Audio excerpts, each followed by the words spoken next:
Pernah nggak sih Anda merasa, kok kayaknya ditolak atau disalahpahami ya, cuma gara-gara iman Anda? Nah, ternyata itu bukan hal yang aneh loh. Dalam pembahasan kita kali ini, kita akan coba gali langsung dari Injil Yohanes untuk menjawab kenapa sih ngikutin Yesus itu seringkali artinya dibenci sama dunia. Yuk kita cari tahu bareng-bareng. Ini dia nih pertanyaan utamanya, yang mungkin kedengarannya berat tapi penting banget. Kenapa dunia membenci pengikut Yesus? Ini bukan cuma soal teori ya, tapi ini kenyataan, realitas yang dialami banyak banget orang percaya.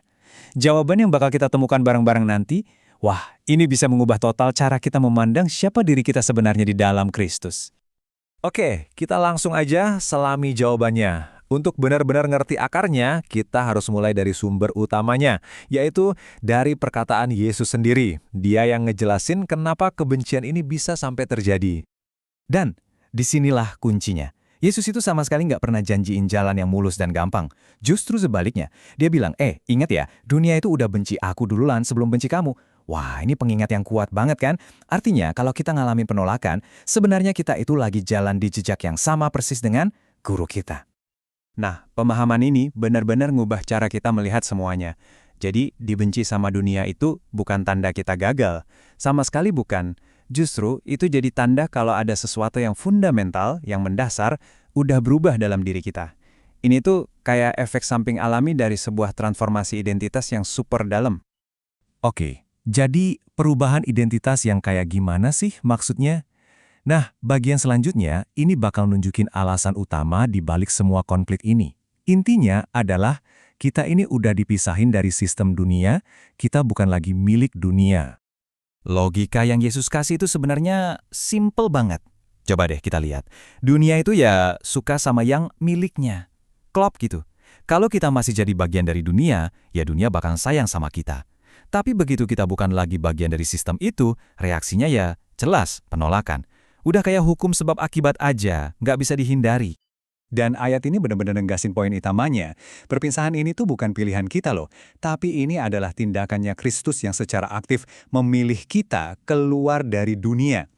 Makanya konflik ini muncul karena kita itu kayak dipindahin. KTP spiritual kita udah ganti gitu loh. Oke, kita udah tahu penyebabnya. Sekarang, yuk kita bedah lebih dalam lagi soal transformasinya. Apa sih artinya punya identitas baru di dalam Kristus itu? Secara konkret, ada satu kata kunci teologis di sini, ditebus. Ini bukan sekedar kata-kata keren ya. Artinya itu kita dibeli kembali.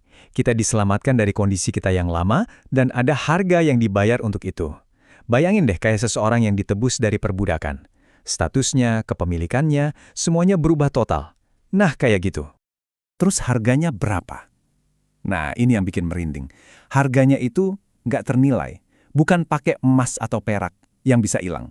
Tapi seperti yang Alkitab bilang, dengan darah yang mahal, yaitu darah Kristus. Coba deh, kita renungin sebentar. Nilai identitas baru kita itu setara dengan nyawa Kristus sendiri. Luar biasa kan? Terus apa hasilnya? Dari penebusan yang semahal itu, kita dapat status yang benar-benar baru. Kita bukan lagi orang asing, bukan lagi musuh, tapi kita diangkat jadi anak-anak Allah. Ini perubahan status paling radikal, paling drastis yang bisa kita bayangin. Dan Alkitab ngekonfirmasi ini dengan sangat jelas. Untuk semua orang yang menerima dia, dikasih sebuah kuasa, atau bisa dibilang hak istimewa untuk jadi anak-anak Allah.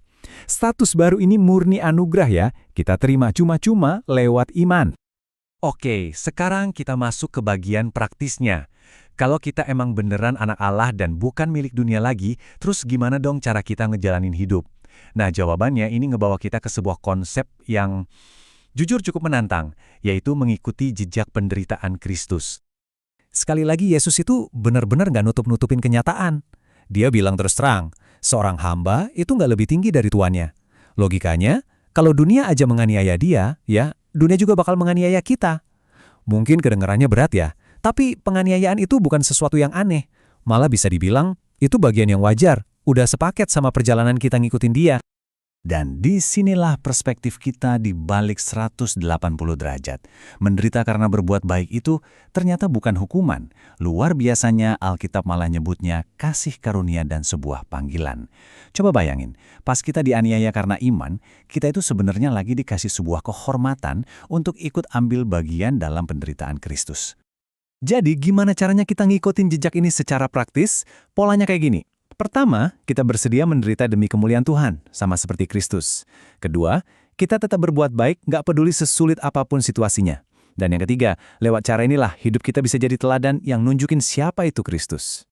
Terus, di tengah panggilan yang seberat ini, apa kita dibiarin berjuang sendirian? Jawabannya, sama sekali enggak. Nah, di bagian terakhir ini, kita bakal lihat ada bantuan ilahi yang dijanjikan buat kita. Dan ada tujuan mulia di balik ini semua. Ini janji yang luar biasa banget dan sangat personal. Saat kita berhadapan sama penolakan, kita itu nggak pernah sendirian. Yesus janji akan ngutus seorang penghibur, yaitu Roh Kudus, yang bakal selalu nemenin dan nolong kita. Jadi kita nggak berjuang bagi kekuatan kita sendiri. Di sini, kita lihat ada sebuah sinergi yang keren banget. Ada kesaksian ganda. Roh Kudus bersaksi tentang Kristus, dan di saat yang sama, kita juga dipanggil untuk bersaksi. Kayak kerja bareng gitu. Artinya apa? Penderitaan kita itu nggak sia-sia. Justru itu diubah jadi panggung untuk nunjukin ke dunia siapa sih Yesus itu sebenarnya. Dan kita akan tutup pembahasan kita kali ini dengan pertanyaan yang sama dari sumber kita. Sebuah pertanyaan yang sangat pribadi.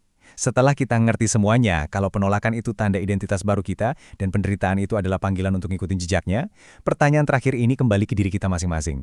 Apakah Anda bersedia